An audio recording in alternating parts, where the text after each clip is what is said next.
to the game next week because probably one of the most catastrophic injuries we've seen in quite some time in college football, and it happens to a college football playoff contender. The last time that I can remember an injury this devastating to a team that was going to be playing for a national championship potentially was Ohio State when they went through Braxton Miller, JT Barrett, Cardale Jones in 2014, and Jordan Travis's injury yesterday. It's sad that this kid had gotten to this point, to get Florida State to this point, and now he's not going to be able to see it through. And then now Tate Rodemaker's the backup. He's got Florida next week in a battle of the backups. And just an awful day if you're a Florida State fan, and an awful day for Jordan Travis. Yeah, I mean, I found myself watching 2 games yesterday. I never dreamed I'd be watching, Matt, and I know you could say the same. I was watching that game against North Alabama. I wasn't even sure where it was. I just finally found it. I live in an ACC market, so it happened to be on CW. Yeah. I mean, I would have eventually found it. And then the game that's really not worth talking about, and that's New Mexico State and Auburn. But I haven't seen anything quite like that, and I think that's the most important thing.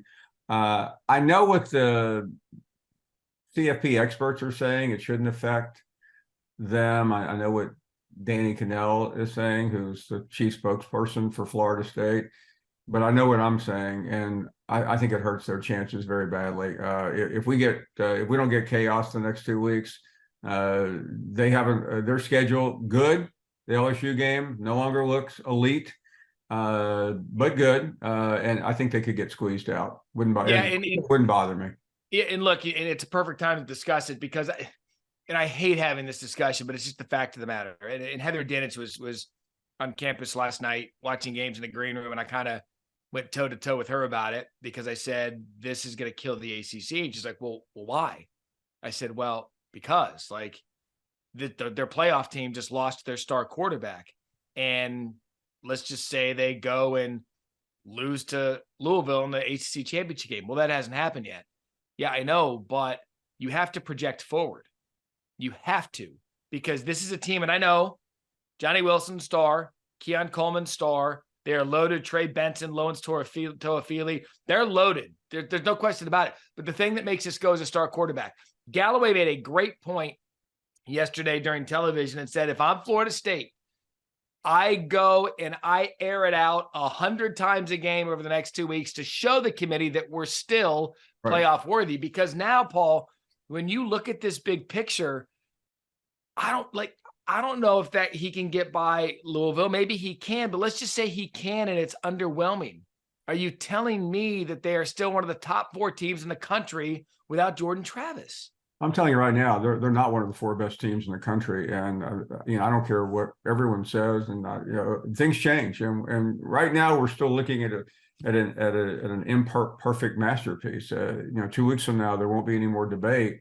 And we'll just start measuring them up against a lot of other schools. And I'm not jumping the gun here. I'm just saying they don't belong without Jordan Travis. I mean, he's the singular reason why Mike Norvell brought this program back from the dead, and that cannot be discounted. And we're going to end up getting another mismatch somewhere along the way, because I mean we're talking about heavyweights, and you're going to leave Georgia home.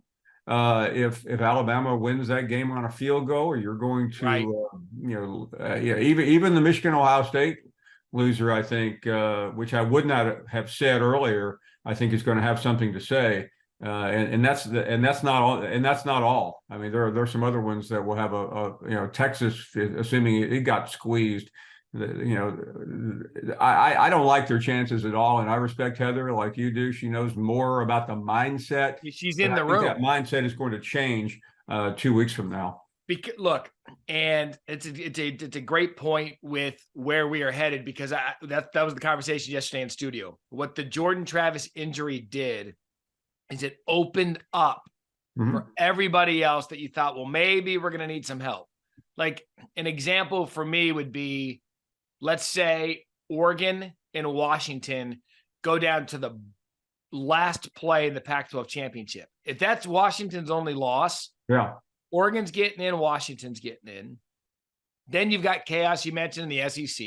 I don't think anyone would discount Alabama beating Georgia because it's Nick Saban and he loves this team. Give me something I can feel. cigarette just so I can breathe.